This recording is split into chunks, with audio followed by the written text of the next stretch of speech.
종목을 모르고 겁이 난다고 생각이 들면 S&P 500 ETF라든가 나스닥 100 ETF라든가 그걸 무조건 사라 그러겠죠. 이 바이오주는 절대적으로 그 개별성이 심해요. 검증이 된 그 바이오주들 있죠.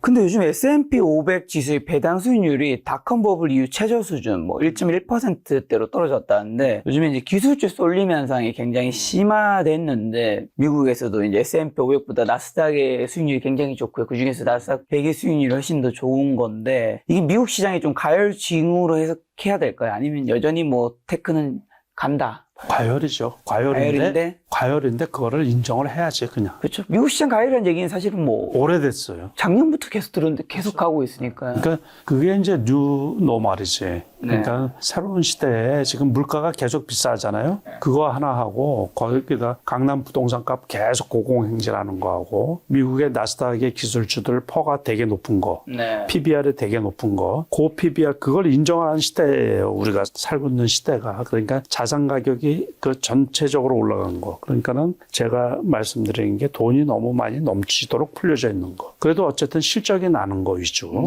그런 것들은 이제 퍼가 높더라도 그냥 용인을 하는 시대죠. 그러니까 그 퍼를 따진다고 그러면 엔비디아도 그렇고 테슬라도 그렇고 너무 높지 지금. 너무 비싸죠. 터무니없이.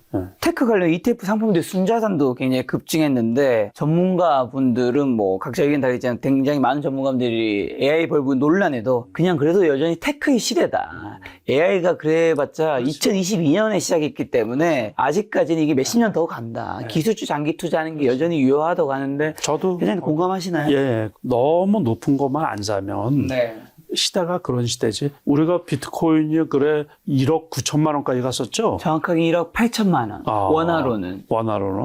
그러니까 그거를 이해할 수가 있나? 못하지, 그래. 그렇죠. 이해하기는 힘드니까. 그걸 이해하고서 투자를 하면 안 되지, 그거. 그러니까 금값이 옛날에는 한두 원에 뭐 3만 원하고 5만 원하고 그랬는데 지금 80만 원이 넘고 막 그런 거를 이해할 수가 없죠. 그렇지만은 그냥 그거를 이해를 못하면 사는 게 너무 어렵지. 그러니까 투자도 못해요. 그래서 너무 이게 우리가 가치 투자.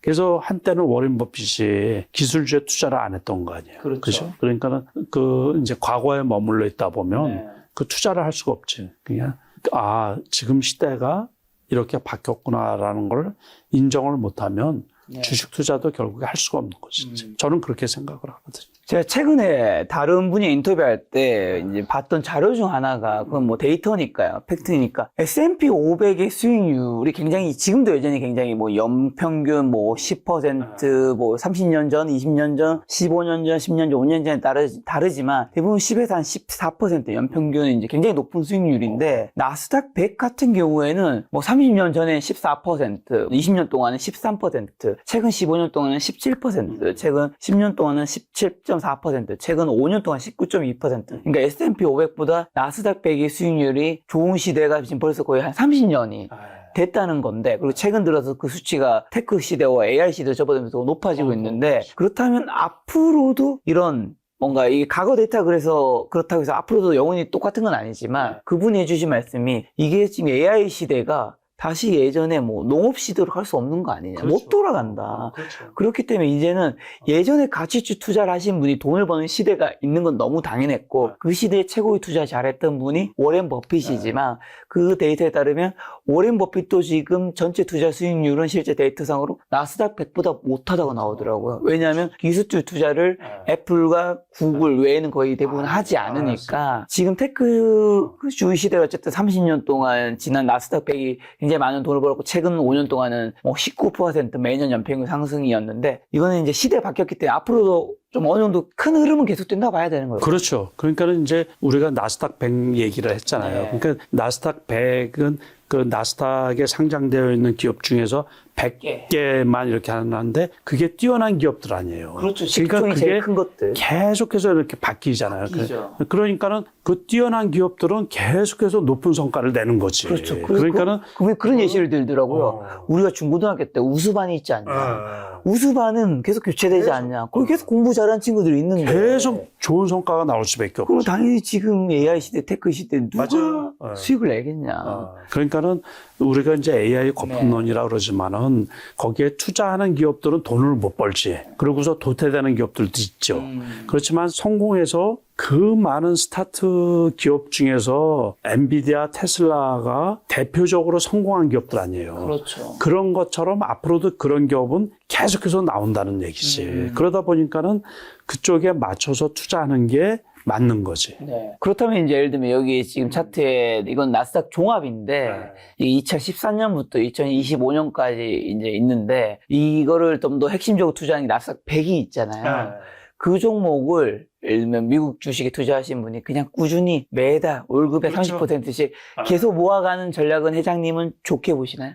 괜찮죠. 그래서 제 투자 원칙 중에 하나가 있어요. 네. 그러니까 미국 나스닥 있잖아요. 네. 급락을 하잖아요. 그러면 역사적으로 이렇게 보면 겁을 먹을 게 아니고 그때가 자기 인생을 바꿀 절호의 기회가 되는 거예요. 인생을 걸 때다. 무조건 사라 그런 얘기.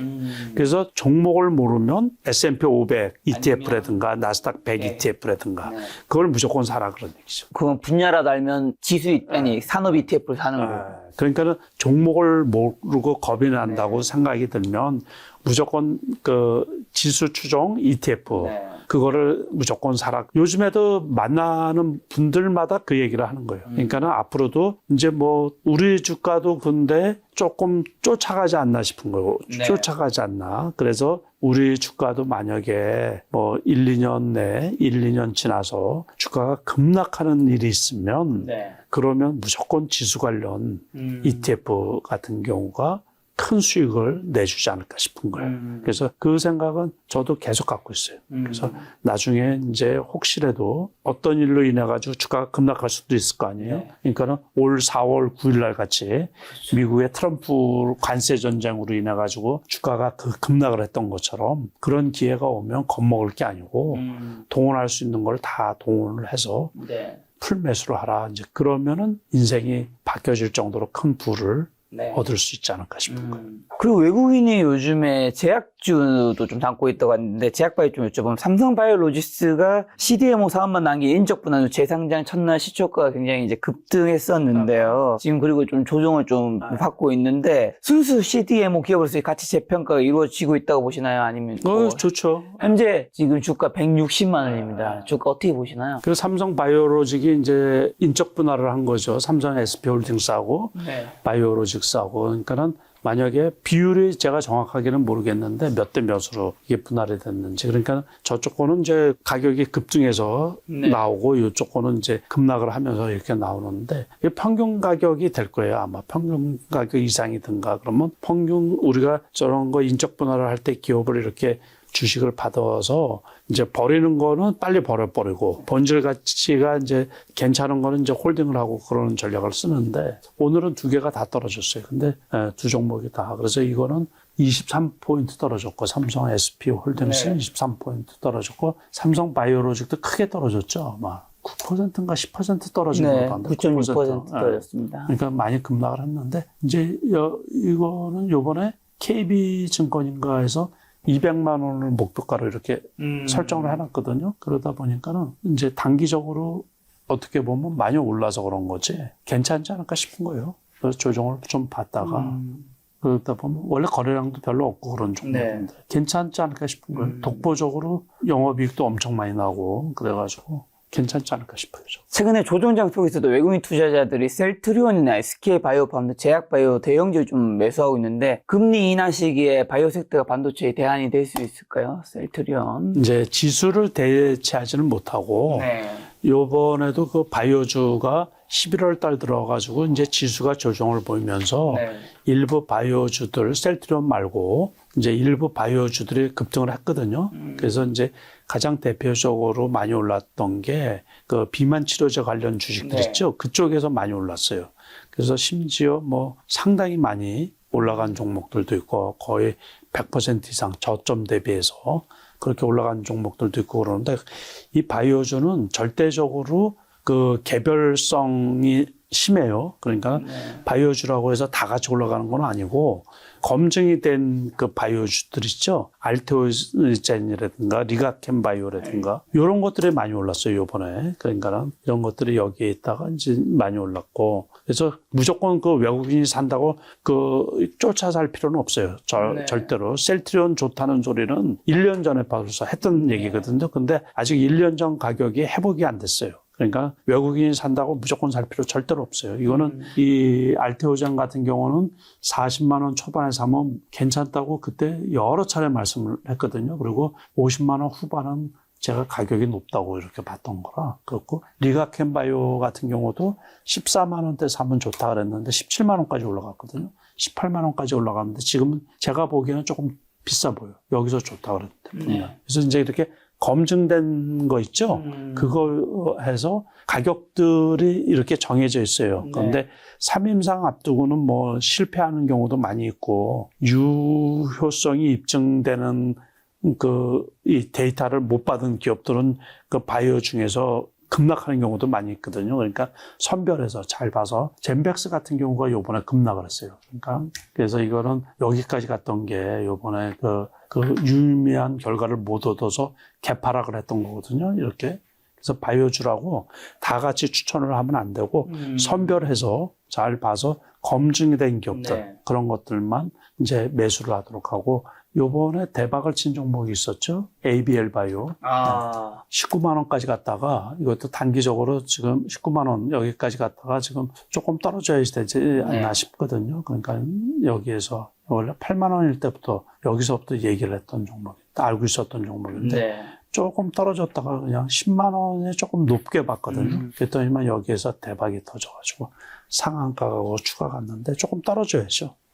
그리고 AI 거품론과 중국의 한일령 반사이기대로 화장품, 식품 등 필수 소비재 주가가 좀 강세인데 이걸 일시적인 피난처로 봐야 될까요? 주도 섹터 이동을 보면 안 된다는 거고요. 일시적이에요. 그 화장품은 지난해 5월 달에 한번 반짝여서 전체적으로 올라갔거든요. 한 달 정도 올라가다가 계속 떨어진 거예요. 그래서 이거는 절대로 주도주가 안 돼요. 그러니까는 되게 어려워요. 화장품 관련 주식이 연속성이 없어요. 연속성. 그러니까는 참 조심해야 돼요. 아주 유명한 화장품주 하나. APR이요? 아니요, 그거 말고 이런 주식이야. 이게 이렇게까지 올라가다가 미끄러져가지고 이렇게. 그러니까는 이것도 그렇고 에이블 CNC 같은 경우도 여기에서 좋았잖아요. 그런데 한번 꺾이면서는 전저점까지 그냥 가는 거예요. 이렇게. 그래서 전체적으로 화장품 주식이 투자하기가 되게 어렵더라고요. 이것도 그렇고 이제 제가 차트로 한번 보여드릴게요. 그러니까 에이블 CNC 같은 경우도 이렇게 이제 보면 올라갈 때 이렇게 좋았잖아요. 거기다가 한번 꺾인 다음부터는 전저점까지 와요. 이렇게 한번 꺾이면 이것도 그렇고 그 다음에 이 YG 플러스도 원래 화장품 주거든요. YG에서 하는 거. 이 경우도 보면 이거 어떻게 감당이 돼요? 이거는 한번 그러니까는 막 이런 데서 사가지고 못 팔면 이거는 어떻게 설명할 수가 없어요. 이 실리콘투도 역시 마찬가지고. 이게 올라갈 때는 이렇게 좋은데 한번 오름세가 꺾이잖아요.